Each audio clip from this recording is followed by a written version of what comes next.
Warning, if you're going to be a bit obnoxious when you're on top, you're going to hurt your knee. This is a really powerful sweep. We call this the shotgun sweep. So, and I'll do it gently at first, and I'll kind of show you how powerful it can be. So if I've done all this, and I've managed to get this is my starting point. I basically have two options when I'm here. I can push him away and start to sit up, either come up on singles, stuff like that. Or I can now instead place my foot on his hip, almost like I would on a step ladder, and I'm going to shoot the deep DelaRiva hook, which again I used to think required a lot of flexibility to get to. That's because I was doing it wrong. But if every problem that you have with flexibility in Jiu-Jitsu is fixed not by flexibility, it's fixed by hip movement. So I'm going to shoot my deep DelaRiva hook by moving my hips. You see how that starts to move you around? My knee as well. Exactly. So this sweep, so come back in the knee. So I'm here. The way this sweep works is it's going to create one of two options. I'm either going to buckle your knee to the ground, or you notice how Ritchie was stepping back? Those are the two ways that we can potentially finish it. So the way that it goes, and I'll do it kind of lightly this time, is we go here, and then I turn. And then that gives you a ton of control of the guy's knee. Alternately, as I do this, start just stepping back at it. See how when he steps back, then I can come in behind and do all kinds of different things. So I'm either going to buckle your knee completely and be able to... I actually didn't expect to fall in that direction. It's really strange. The first time this gets done on you, if you're not expecting it, you're going to try to hold it, and then your knee will just go. So I highly encourage you not to fight this. I've had a couple of students just like hurt people not like in our club because we all have been warned, but occasionally a student will roll with like a new guy or someone else, and now they're trying too hard to fight it, and it just buckles your knee really badly. So you don't want to be the guy who's getting your knee hurt by this. So just be aware that as soon as I get to here, and this is our starting point. So my foot is on his hip. I'm using it to climb my hip up, and my hip is moving, so I'm unhooking my DelaRiva hook.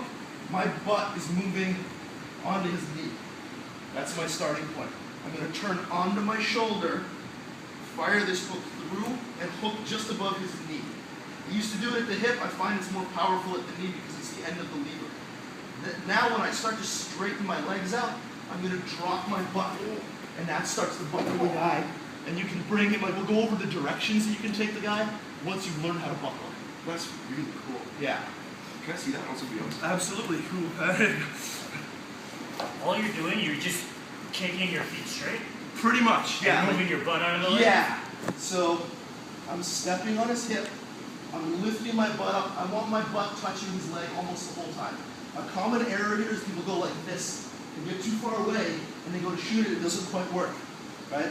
The reason we call it the shotgun sweep is it's click, click, boom. Like, that's how hard you can buckle a guy with, right? So, 1, 2, the knee winds up. I'm actually winding it up because I'm going to kick through and straighten my legs out. And that's just one of the other potential finishes because it goes right to a back attack. Most of the time I use it, like with guys that are familiar with it, that's kind of what I end up with because rather than get launched, they choose to just put the knee down for a second, and that creates the vulnerability for the back attack. What was the mistake you said earlier? A common mistake is... It's to pull the hips away. So what people do is they're like, ah, and then they miss. Right? If your hips become detached, you're extending yourself into a weaker position.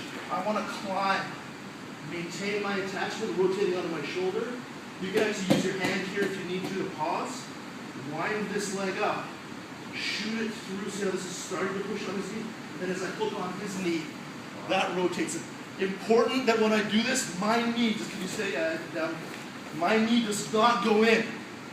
You don't want to put yourself in a knee bar. That would be really embarrassing. The deep DelaRiva hook involves my foot being through, but my knee being on this side of your hip. You never insert your knee in the DelaRiva guard. All right, so just one more time. I got here.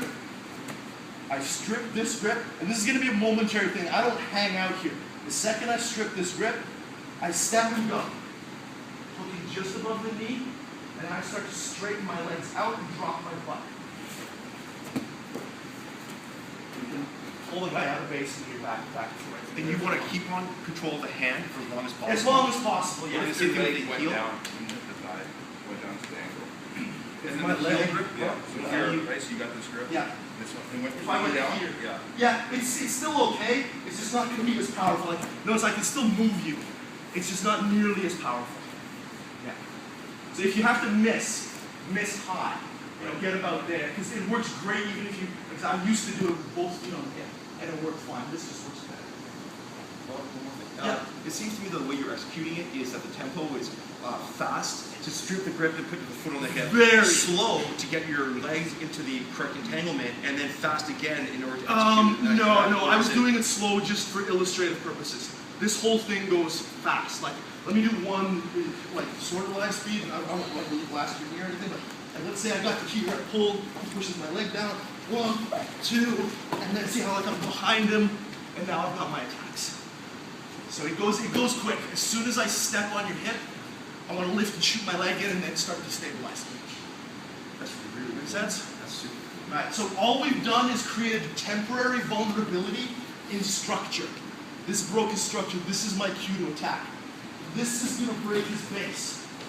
And now from here, I can kind of attack however, and we'll go through the follow-ups. I just want you guys to get good at making the guy turn, buckling his knee. From the heel and the hand, both, Yeah. hips, both hands on the hips. We'll go through that afterwards. Okay. For now, Okay. just keep control of the heel and try to buckle the guy's knee and we'll kind of see how he lands. Because finishing this is actually kind of a series. There's like 3 or 4 finishes. We'll try to do the 2 main ones today and then see how it goes. Very cool. Alright? Anybody need to see that again?